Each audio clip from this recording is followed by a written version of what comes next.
Hello my dear friends. तो आज autobiography of a योगी पुस्तक की अध्याय 4 मैं पढ़ने जा रही हूँ, लेकिन ये 2 भाग में अपलोड होगा। ठीक है, तो सुनो। आज का शीर्षक है हिमालय की ओर मेरी अड़चन भरी उड़ान। शुरू करती हूँ।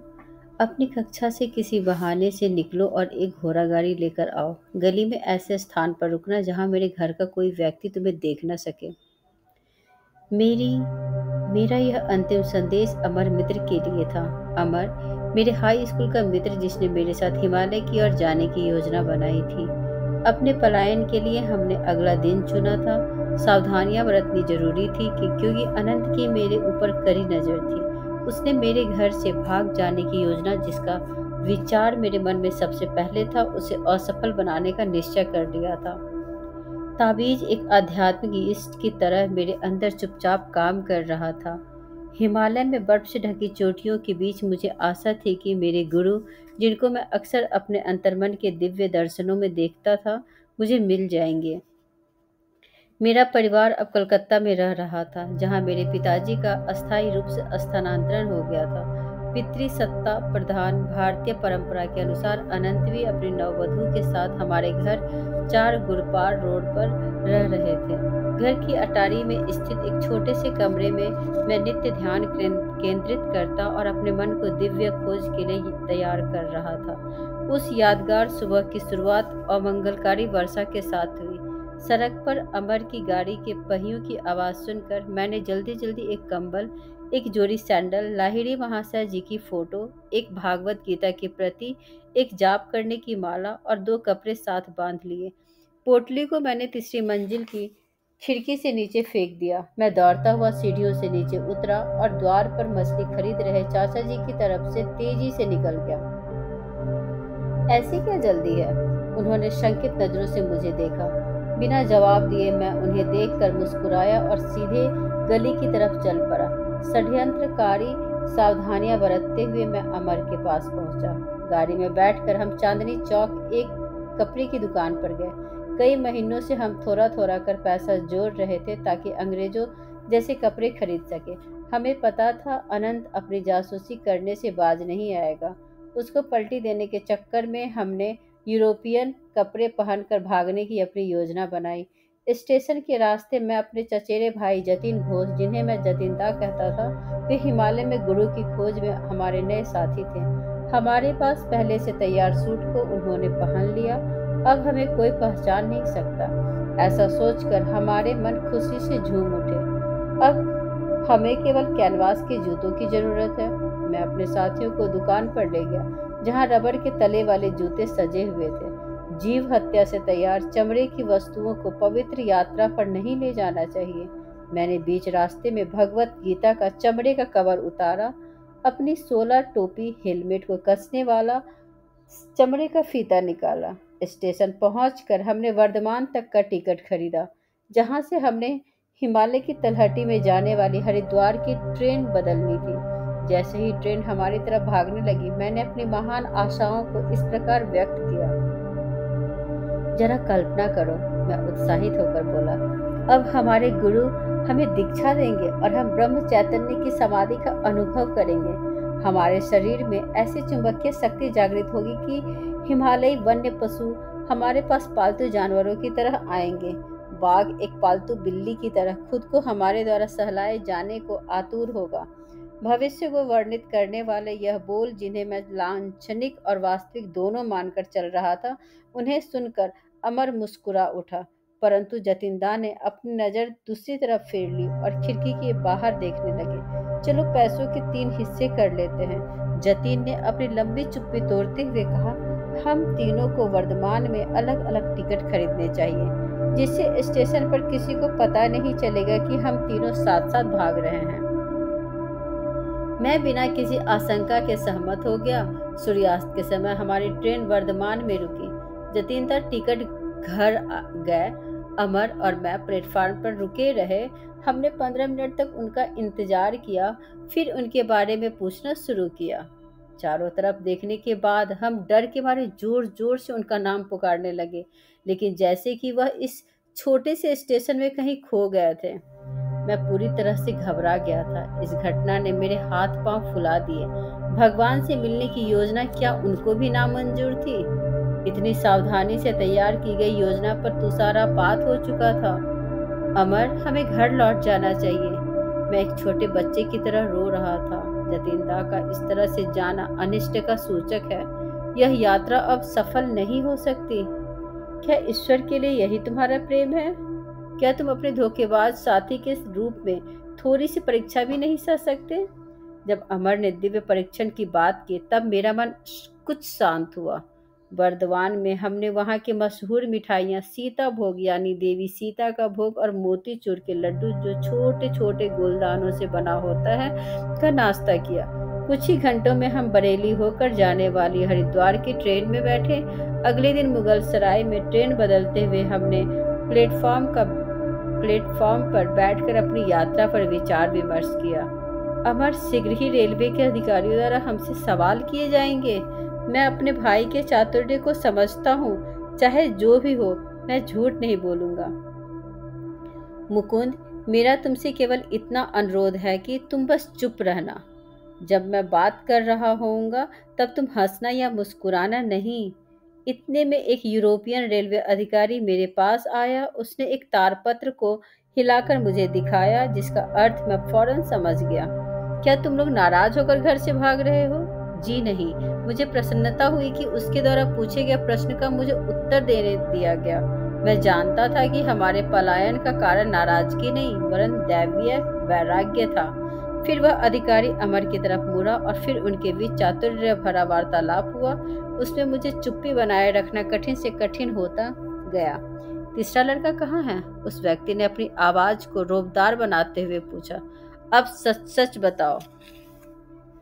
सर, आपने चश्मा पहना हुआ है। क्या आप नहीं देख सकते कि यहाँ हम केवल दो हैं? अमर ने दुष्टतापूर्ण मुस्कुराते हुए कहा। मैं तो कोई जादूगर नहीं हूँ। मैं तीसरे साथी को नहीं दिखा सकता। अधिकारी यह बात सुनकर अचकचा गया। फिर संभलकर उसने नया तरीका अपनाया। आपका क्या नाम है? मुझे थॉमस कहते हैं। मैं अंग्रेज माता और भारतीय परिवर्तित ईसाई पिता की संतान हूँ। तुम्हारे मित्र का क्या नाम है? मैं उसे थॉम्पसन के नाम से बुलाता हूँ। अब तो मेरी हंसी की चरम सीमा हो रही थी। मैं फौरन उठकर ट्रेन की ओर बढ़ा जो चलने के लिए सीटी बजा रही थी। अमर उस अधिकारी के साथ आया जिसे अब हमारी बात पर कुछ कुछ विश्वास होने लगा था। उसने हमें यूरोपियों के लिए आरक्षित डिब्बे में बिठाया। उसे दो अंग्रेज बच्चों को स्थानीय के लिए आरक्षित में बिठाना उचित नहीं लगा। पुलिस के जाने के बाद मैं सीट पर बैठकर हंसी के मारे लोटपोट होने लगा। यूरोपियन अधिकारी को मात देकर मेरा मित्र अत्यंत संतुष्ट था। प्लेटफॉर्म में मैंने तार को पढ़ लिया था। मेरे भाई द्वारा भेजे गए टेलीग्राम के शब्द इस तरह से थे। 3 बंगाली लड़के अंग्रेजों की वेशभूषा में घर से मुगल सराय होते हुए हरिद्वार के लिए भाग रहे हैं। कृपया करके उन्हें मेरे पहुंचने तक रोक कर रखें। आपकी सेवाओं के लिए आपको उचित इनाम दिया जाएगा। अमर, मैंने तुम्हें कहा था कि अपने घर में चिन्हित रेलवे के टाइम टेबल को मत छोड़ना। मेरी आंखों में नाराजगी थी। मेरे भाई को वहां जरूर मिल गया होगा। अमर ने मेरी डांट चुपचाप स्वीकारी। बरेली में हम थोड़ी देर के लिए रुके, जहां द्वारका प्रसाद आनंद द्वारा भेजे गए तारपत्र के साथ हमारा इंतजार कर रहा था। मेरे मित्र ने हमें बहुत रोकने की कोशिश की। मैंने उसे विश्वास दिलाया कि हमारे पलायन के उद्देश्य को हल्के में मत लो, जैसा कि पहले हुआ था। द्वारका ने हमारे हिमालय जाने के प्रस्ताव को ठुकरा दिया था। जब हमारी ट्रेन रात में एक स्टेशन पर रुकी हुई थी, मैं नींद में था। अमर को एक अधिकारी ने प्रश्न पूछने के लिए उठाया। वह भी थॉमस और थॉम्पसन नामों के इंद्रजाल में फंस गया। सुबह होते होते तक ट्रेन ने हमें सफलतापूर्वक हरिद्वार पहुंचा दिया। कुछ दूरी पर हिमालय कुछ अस्पष्ट से दिखाई दे रहा था। हम तेज गति से स्टेशन से बाहर निकले और शहर की स्वतंत्र भीड़ में घुस गए। हमारा सबसे पहला कार्य था पहले स्थानीय पोशाक पहनना, क्योंकि आनंद को अब हमारे यूरोपियन वेशभूषा के बारे में पता चल चुका था। मेरे मन में अभी भी पकड़े जाने का भय सबसे ऊपर था। हमारा हरिद्वार से बाहर जाना भी श्रेयस्कर है। यह सोचकर हमने सदियों से साधु संतों के चरण से पवित्र नगरी ऋषिकेश के लिए टिकट ले ली। मैं ट्रेन पर चढ़ गया, जबकि अमर अभी पीछे प्लेटफॉर्म में ही था। अचानक उसे पुलिस वाले की आवाज पर रुकना पड़ा और वांछित संरक्षक हम दोनों को रेलवे स्टेशन के बंगले में ले गया। हमारे पैसे भी ले लिए। फिर शिष्टता से कहा कि यह उसकी ड्यूटी है कि जब तक मेरा बड़ा भाई न पहुंचे उसे हमको रोक कर रखना होगा। यह जानकर कि हम दो भगोरों का गंतव्य स्थल हिमालय था, अफसर ने एक अजीबोगरीब कहानी सुनाई। मैं देख पा रहा हूँ कि आप दोनों संतों के पीछे पागल हो, लेकिन जिस ईश्वर के महान व्यक्ति से मैं कल मिला, उससे अधिक महान व्यक्ति से आप कभी नहीं मिल सकते। मैं और मेरे सहयोगी अफसर उनसे 5 दिन पहले मिले थे। हम गंगा में एक खूनी की खोज के सिलसिले में गंगा के किनारे गश्त लगा रहे थे। हमारे पास निर्देश थे कि मिलने पर उसे जिंदा अथवा मुर्दा बंदी बनाया जाए। उनके बारे में हमें बताया गया था कि तीर्थ यात्रियों को लूटने के लिए वह साधु का छद्म वेश धारण कर लेता था। दिन बीतने में थोड़ा समय था जब हमने ऐसी आकृति देखी जो उस अपराधी के वर्णन से मिलती जुलती थी। जब वह हमारे आदेश पर नहीं रुका तो हम उसे पकड़ने के लिए दौड़ पड़े। मैंने कुल्हाड़ी से उस पर तीखा वार किया और उस व्यक्ति का दाहिना हाथ मानो शरीर से अलग ही हो गया था। बिना करहाए या अपने घाव पर नजर डाले वह अजीब सा अजनबी अपनी पहली गति से ही चलता रहा। जब हम कूदकर उसके सामने खड़े हुए, वह धीमे से बोला, मैं वह खूनी नहीं हूँ जिसे तुम खोज रहे हो। मुझे यह देखकर गहरा आघात लगा कि मैंने देखने में एक दिव्य साधु को घायल कर दिया था। मैंने उसे क्षमा याचना की और अपनी पगड़ी उसे देने की कोशिश की, जिससे वह तेज बहते खून को रोक सके। बेटा, आपके द्वारा वह वार एक गलतफहमी की वजह से था, यह मैं समझ सकता हूँ। उस साधु ने मुझे दया भाव से देखा। जाओ और पश्चाताप मत करो, मेरी प्यारी माँ मेरी देखभाल कर रही है। उसने लटकी हुई बाँह को खींचा और कंधे के जोर पर दबाकर लगा दिया और आश्चर्य, वह जुड़ गई और उसमें से खून बहना भी बंद हो गया। 3 दिन बाद मुझसे उस पेड़ के नीचे आकर मिलो, मुझे तुम पूर्णतः स्वस्थ पाओगे। इस प्रकार तुम्हें पश्चाताप भी नहीं रहेगा। कल ही मैं अपने साथियों के साथ वहां गया था। वह साधु वहां थे। उन्होंने हमें अपनी बाह का निरीक्षण करने दिया। वहां पर न तो कोई चोट का निशान था, न ही वार का कोई लक्षण। मैं ऋषिकेश होते हुए हिमालय के नितांत निर्जन शांत जगह पर जा रहा हूँ। उसने जल्दी जल्दी हमसे विदा लेते हुए हमें आशीर्वाद दिया। मुझे ऐसा प्रतीत होता है कि उनकी पवित्रता और दिव्यता ने मेरे जीवन को उन्नत कर दिया है। अफसर ने पवित्र उद्गार के साथ अपनी कहानी खत्म की। उसके अनुभव ने जाहिर है कि उसे बहुत प्रभावित किया। एक प्रभावशाली ढंग से उसने उस चमत्कार से संबंधित छपी खबर की कतरन मुझे दी। एक सनसनीखेज समाचार पत्र में जिस प्रकार खबरों को तोड़ मरोड़ कर प्रकाशित किया जाता है, खेद है भारत इसका अपवाद नहीं है। उसी तरह संवाददाता ने भी खबर को बहुत बढ़ा चढ़ाकर लिखा था कि साधु का सिर धड़ से अलग हो गया था। अमर, और मुझे बहुत अफसोस हुआ कि इतने महान योगी जो अपने को मारने वाले को इतनी सरलता से माफ कर सकता है, एक ईसा मसीह की तरह भारत भले ही भौतिक संपदा के तराजू में पिछले 200 साल से गरीब हो गया है, मगर उसके पास अभी भी कभी कभार राह चलते लोगों को, यहाँ तक कि सांसारिक व्यक्ति जैसे पुलिस वाले भी आध्यात्मिक गगनचुंबी व्यक्तियों के दर्शन पा ही लेते हैं। हमने पुलिस अफसर को इस अद्भुत कहानी से हमारा समय बिताने के लिए धन्यवाद दिया। शायद वह हमारा ध्यान इस ओर खींचना चाहता था कि वह हमसे अधिक भाग्यवान था। वह बिना किसी प्रयास के इतने अलौकिक साधु से मिला और इधर हमारे हृदय की गहराइयों में उपजी खोज ने हमें किसी सिद्ध पुरुष के पास नहीं वरन एक घटिया से पुलिस स्टेशन पहुंचा दिया था। हिमालय के इतने पास फिर भी हमारी पहुंच से इतनी दूर। मैंने अमर को कहा, अब मैं दुगने लगन से आज़ादी की खोज को महसूस कर रहा हूँ। जैसे ही मौका मिले चलो हम भाग चलें। हम पवित्र शहर ऋषिकेश पैदल भी जा सकते हैं। मैं उसे प्रोत्साहित करने के लिए मुस्कुराया, परंतु मेरा मित्र उसी समय से निराशावादी बन गया था। जैसे ही हमसे पैसे की मजबूती का सहारा हमसे छिन गया, अगर हम इतने खतरनाक जंगलों के रास्ते से जाएंगे तो हम संतों के शहर नहीं बल्कि बाघों के पेटों में सीधे पहुंचेंगे। अनंत और अमर का भाई 3 दिन बाद पहुंचे। अमर तो अपने रिश्तेदार से मिलकर बहुत प्रसन्न हुआ और उसने चैन की सांस ली, परंतु मुझे इस पुनर्मिलन में कोई रुचि नहीं थी। अनंत को मुझसे कोई प्यार नहीं बल्कि फटकार मिली। मैं समझता हूँ कि तुम्हें कैसा महसूस हो रहा है, मेरे भाई ने मुझे संतावना भरे लहजे में कहा। मैं तुमसे केवल यही चाहता हूँ कि तुम मेरे साथ बनारस एक संत से मिलने चलो, फिर कुछ दिनों के लिए अपने दुखी पिता से मिलने कलकत्ता जाना, फिर तुम अपने गुरु की खोज जारी रख सकते हो। यहाँ पर अमर ने वार्तालाप के बीच में हमें रोककर कहा कि मेरे साथ पुनः हरिद्वार आने में अब उसकी कोई रुचि नहीं है। वह अपने पारिवारिक स्नेह से ओतप्रोत था और उसका आनंद ले रहा था, मगर मुझे पता था मैं कभी भी अपने गुरु की खोज को बीच में नहीं छोड़ूंगा। हमारी मंडली बनारस के लिए गाड़ी में सवार हो गई।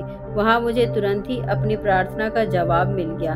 अनंत ने पहले से एक चतुराई और कौशल से भरी योजना बनाई हुई थी। हरिद्वार में मिलने से पहले ही वह बनारस उतर गया और एक शास्त्री पंडित के साथ मिलकर मुझे उससे उपदेश दिलवाने की व्यवस्था कर रखी थी। पंडित और उसके पुत्र ने मुझे सन्यासी पद से विमुख करने का वचन अनंतदा को दिया था। अनंत मुझे उनके घर ले गया। उनका पुत्र, जो अति उत्साही स्वभाव का था, उसने मेरा स्वागत बरामदे में किया। उसने मुझे लंबे दार्शनिक प्रवचन में उलझा लिया, यह बताते हुए कि वह मेरे भविष्य में झांक सकता है। उसने मेरे सन्यासी बनने के विचार पर असहमति प्रकट की। यदि तुम अपने साधारण कर्तव्यों का निर्वहन करने से मना करोगे तो तुम निरंतर दुर्भाग्य का शिकार बनोगे। जब तक तुम अपने पूर्व कर्मों को अपने सांसारिक अनुभवों से समाप्त नहीं करोगे, तब तक तुम ईश्वर को पाने में असमर्थ रहोगे। उसके उत्तर में भगवान कृष्ण द्वारा कहे गए मैंने यह शब्द कहे, यदि कोई अति दुराचारी और बुरे कर्मों वाला जो निरंतर मेरा ध्यान करता है, उसके पिछले दुष्कर्मों का प्रभाव शीघ्र ही नष्ट हो जाता है। स्वयं महात्मा बनकर वह शीघ्र ही शाश्वत शांति को प्राप्त करता है, उसका कभी विनाश नहीं होता। किंतु उस युवक द्वारा दृढ़ निश्चय के साथ की गई भविष्यवाणी ने मेरे अंदर के विश्वास को थोड़ा हिला दिया था। अपने मन की गहराइयों से मैंने पूर्ण भक्ति के साथ अपने हृदय में ईश्वर से प्रार्थना की, कृपा करके मेरी सारी व्याकुलता और भय को दूर करके मुझे जवाब दें। इसी समय और अभी आप क्या चाहते हैं? मैं सन्यासी का जीवन व्यतीत करूं या संसारी व्यक्ति का? पंडित जी के घर के बाहर मैंने एक आदर्श व्यक्ति वाले साधु को देखा। जाहिर था उन्होंने मेरे और स्वघोषित भविष्य दृष्टा के बीच होने वाले वार्तालाप को सुन लिया था, क्योंकि अपरिचित होते हुए भी उन्होंने मुझे अपने पास बुलाया। उनके दिव्य नेत्रों से मैंने एक शक्तिशाली ऊर्जा को स्वयं के अंदर प्रभावित होते हुए महसूस किया। पुत्र, उस मूढ़ व्यक्ति की बातें मत सुनो। तुम्हारी प्रार्थना के जवाब में ईश्वर मुझे बता रहे हैं कि तुम्हारे जीवन का एकमात्र मार्ग त्याग है। आश्चर्यचकित और कृतार्थ से मैं खुशी से मुस्कुराया, क्योंकि मुझे स्पष्ट संदेश प्राप्त हो चुका था। उस व्यक्ति से दूर हो जाओ और इधर आओ। आंगन से वह मूढ़ व्यक्ति मुझे बुला रहा था। मेरे संत मार्गदर्शक ने अपना हाथ मुझे आशीर्वाद देने के लिए उठाया और धीरे धीरे वहां से चले गए। वह साधु इतना ही पागल है जितने पागल तुम हो। श्वेत केशधारी पंडित ने कितनी संज्ञान वाली टिप्पणी की थी। वे और उनका पुत्र मेरी और बड़ी सोचनीय दृष्टि से देख रहे थे। मैंने सुना था उसने भी ईश्वर की खोज करने के लिए अपना घर छोड़ दिया था। मैंने अपना मुख फेर लिया। अनंत को मैंने कहा कि मैं अपने मेजबान के साथ आगे किसी प्रकार के तर्क में नहीं उलझना चाहता। मेरे भाई तुरंत जाने के लिए तैयार हो गए। शीघ्र ही हमने कलकत्ता के लिए प्रस्थान किया। ये पार्ट 1 है और आगे मैं कंटिन्यू रखूँगी पार्ट 2। और आप लोग ध्यान से सुनना और अपने कमेंट के द्वारा मुझे मार्गदर्शन देते रहना। बाकी सब बढ़िया है।